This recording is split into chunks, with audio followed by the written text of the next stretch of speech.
Hello' everyone, মোৰ চেনেলৰ আন এটা ভিডিঅ'লৈ আপোনালোক সকলোকে স্বাগতম জনাইছোঁ। আজি মই আপোনালোকলৈ লৈ আহিছোঁ ঘৰতে অতি সহজে বনাব পৰা চকলেট কেকৰ এটা ৰেচিপি। আশা কৰোঁ আপোনালোকে চাই ভাল পাব।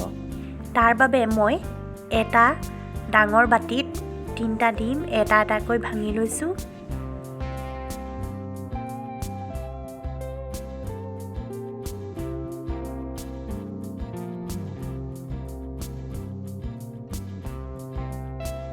ডিম কেইটা দিয়া হোৱাৰ পাছত ইয়াত মই চাহ খোৱা কাপৰ জোখাৰে 1 কাপ ৰিফাইন তেল দিছোঁ আৰু এতিয়া এইখিনি মই এডাল হেণ্ড উইক্সৰ সহায়ত এনেদৰে ফেটি আছোঁ।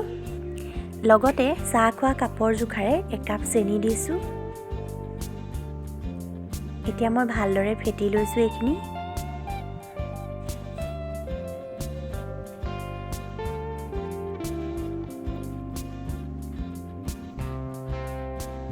এইখিনি মই প্ৰায় 5 মিনিটমান সময় ফেটি ল'ম।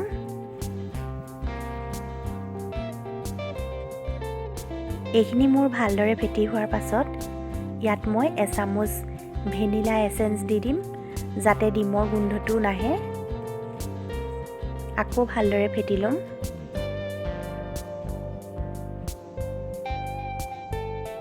এতিয়া মই ইয়াত শুকান সামগ্ৰীখিনি যোগ কৰিবৰ বাবে এখন চেকনি পাতি লৈছোঁ আৰু ইয়াত দিছোঁ চাহ খোৱা কাপৰ জোখাৰে 1 কাপ ময়দা, আধা কাপ চকো পাউডাৰ আৰু এচামুচ বেকিং পাউডাৰ দিছোঁ। এতিয়া এইখিনি মই ভালদৰে চালি লৈছোঁ।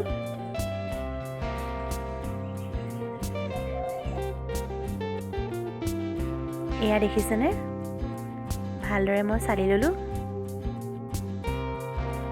এতিয়া মই এইখিনি এখন হেতাৰ সহায়ত ভালদৰে লৰাই লৈছোঁ যাতে মিশ্ৰণখিনি ভালদৰে মিলি যায়।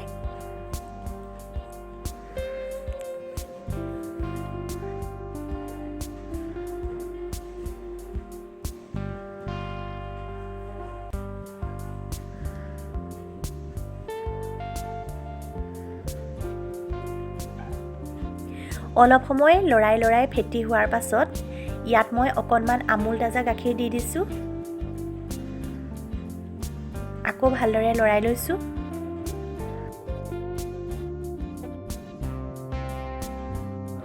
এতিয়া মই এইখিনি এখন হেণ্ড উইক্সেৰে ভালদৰে ফেটি ল'ম প্ৰায় 5 মিনিটমান সময়।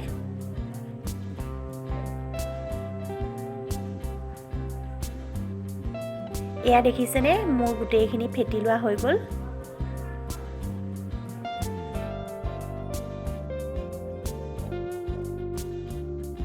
এতিয়া মই কেকটো বনাবৰ বাবে এটা প্ৰেছাৰ কুকাৰৰ ছেপাৰেটৰ বাতি লৈছোঁ আৰু তাত অকণমান ৰিফাইন তেল দি গোটেই বাতিটোৰ ভিতৰ চাইডে ভালদৰে সানি লৈছোঁ আৰু অকণমান ময়দা ছটিয়াই এনেদৰে কৰি লৈছোঁ কাৰণ তেতিয়া কেকটো উলিয়াই অনাত সুবিধা হয়।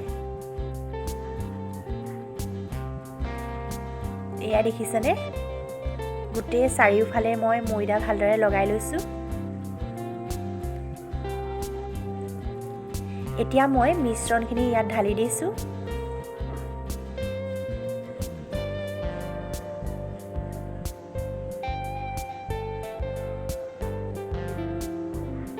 কেকটো বেক কৰিবৰ বাবে মই এখন পুৰণা কেৰাহী এনেদৰে 5 মিনিটমান সময় গেছত প্ৰিহিট কৰি ৰাখিছিলোঁ আৰু এতিয়া ইয়াত মই বাতিটো বহাই দিছোঁ আৰু ঢাকনাখন মাৰি দিছোঁ।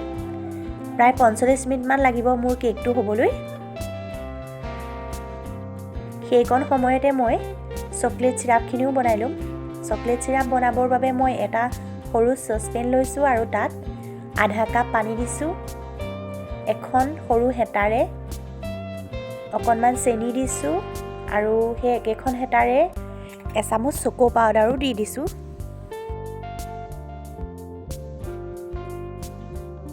এতিয়া এইখিনি মই ভালদৰে লৰাই আছোঁ আৰু গেছৰ ফ্লেমটো একেবাৰে ল' কৰি থৈছোঁ। এতিয়া ইয়াত মই দিম এচামুচ কৰ্ণফ্ল'ৰ দিলে চিৰাপখিনি ডাঠ হৈ আহিব। এয়া দেখিছেনে, মই এচামুচ কৰ্ণফ্ল'ৰ দি দিছোঁ। আকৌ ভালদৰে লৰাই দিছোঁ।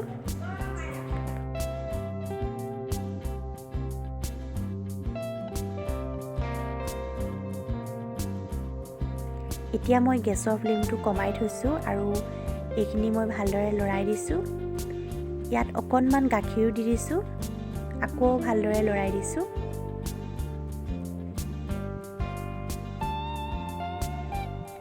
এতিয়া মোৰ চকলেট চিৰাপখিনি প্ৰায় হৈ গৈছে। এতিয়া মই গেছৰ ফ্লেমটো অফ কৰি দিছোঁ।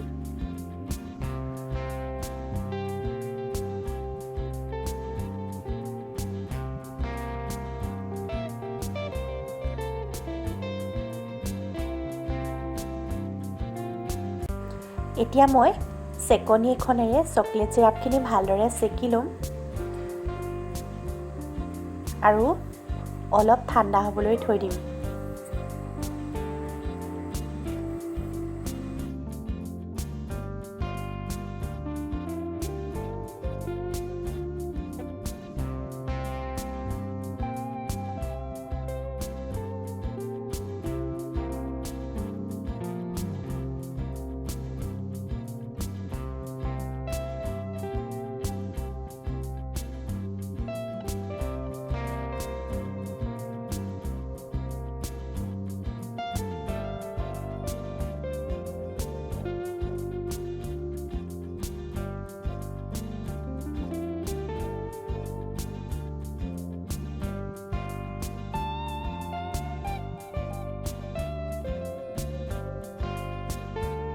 এয়া মই চকলেট চিৰাপখিনি ভালদৰে চেকি ল'লোঁ।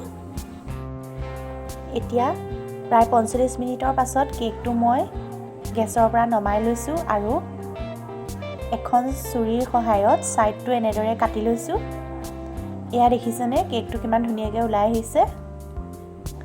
এতিয়া মই কেকটোৰ ওপৰত এচামুচকৈ চকলেট চিৰাপখিনি দি দিছোঁ আৰু ছুৰীখনৰ সহায়ত ভালদৰে মিলাই দিম। চকলেট চিৰাপ নিদিয়াকৈয়ে কেকটো খাব পাৰি, কিন্তু মই চকলেট চিৰাপ আজি ব্যৱহাৰ কৰিছোঁ। একেবাৰে সহজ পদ্ধতিত বনাইছোঁ।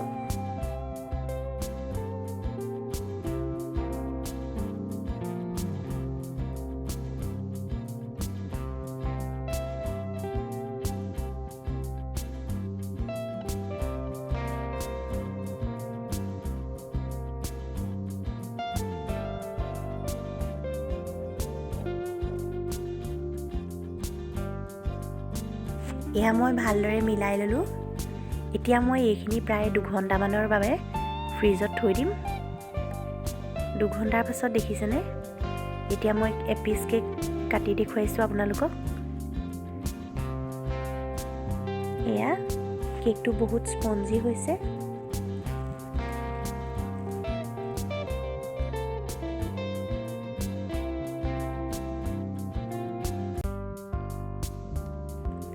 আপোনালোকে মোৰ কেকৰ ৰেচিপিটো চাই কেনেকুৱা পালে? যদি ভাল পালে তেনেহ'লে ভিডিঅ'টো লাইক, কমেণ্ট আৰু শ্বেয়াৰ কৰিবলৈ নাপাহৰিব আৰু লগতে চেনেলটো ছাবস্ক্ৰাইব কৰিব।